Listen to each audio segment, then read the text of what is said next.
የእግዚአብሔርን ጊዜ በመታመን በሕይወቷ ውስጥ ስለሆነው ድንቅ ነገር የሚያሳይ የአንዲትን ወጣት ታሪክ እንመለከታለን። በአንዲት ውብ የአፍሪካ መንደር ውስጥ ሩት የምትባል ወጣት ክርስቲያን ልጅ ትኖር ነበር። ታማሚዎችን ለመርዳትና ችግር ውስጥ ያሉትን ለመንከባከብ ነርስ የመሆን ሕልም ነበራት። ሩት አምላኳን በሙሉ ልቧ ትወደው ነበር። ትምህርት ቤት ከመሄዷ በፊት በየማለዳው እንዲህ ብላ ትጸልይ ነበር። ጌታ ሆይ የወደፊት ሕይወቴን ምራው፣ በሕይወቴም ላለህ ዕቅድ እንድታመንህ እርዳኝ። አንድ ቀን ሕልሟ እውን እንደሚሆን አምና ትምህርቷን በትጋት ታነብና ጠንክራ ትሰራ ነበር። ሩት ትምህርቷን ስትጨርስ በአቅራቢያዋ ባለች ከተማ ወደሚገኝ ነርሲንግ ኮሌጅ አመልክታ ነበር። በጣም ተደስታለች፣ እርግጠኛም ነበረች። ከሳምንታት በኋላ ውጤቱ ደረሰ። ሩት አልተቀበለችው። ልቧ ተሰበረ። ጸልያለች፣ ጠንክራ ሰርታለች፣ የሚቻላትን ሁሉ አድርጋለች።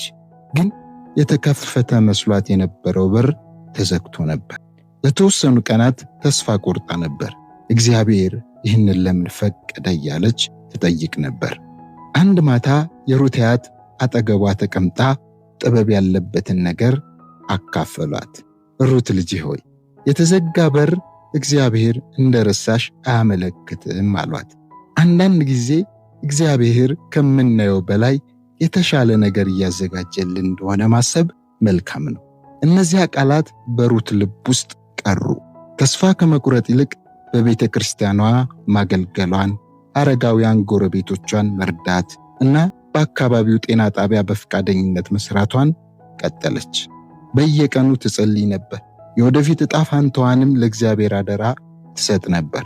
በሚቀጥለው ዓመት በአካባቢዋ አዲስ የትምህርት ዕድል ወይም ደግሞ ስኮላርሺፕ ተጀመረ። ይህ የትምህርት ዕድል ትምህርታዊ ብቃት ላላቸውና ሌሎችን ለማገልገል ልብ ላላቸው ተማሪዎች የመማሪያ ክፍያዎችን፣ መጽሐፍትን፣ ማደሪያና የውጭ ስልጠናዎችን የሚሸፍን ነበር። በፈቃደኝነት ሥራዋና ትጋቷ የተነሳ ሩት ተመረጠች። ወደ ነርሲንግ ትምህርት ቤት መግባቷ ብቻ ሳይሆን በራሷ ልትችለው የማትችለውን ድጋፍ አግኝታለች። ከዓመታት በኋላ ሩት በመቶዎች የሚቆጠሩ ታካሚዎችን የምትንከባከብ፣ በመንደሩ ያሉ ብዙ ወጣቶችን ያነሳሳች የተከበረች ነርስ ሆነች። ትምህርቱ ይሄ ነው።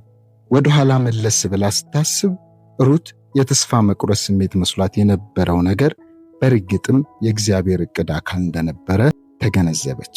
የመጀመሪያ ጥያቄዋ ተቀባይነት አግኝቶ ቢሆን ኖሮ ይህ የትምህርት ዕድልና ተከትለው የመጡት በረከቶች ባመለጣት ነበር።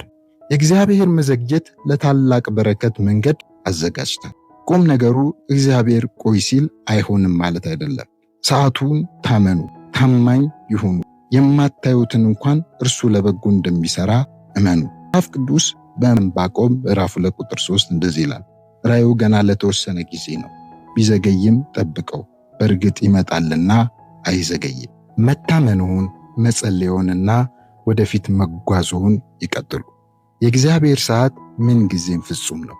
ዕቅዶቹም ከምናስበው በላይ ታላቅ ናቸው። ተባረኩ።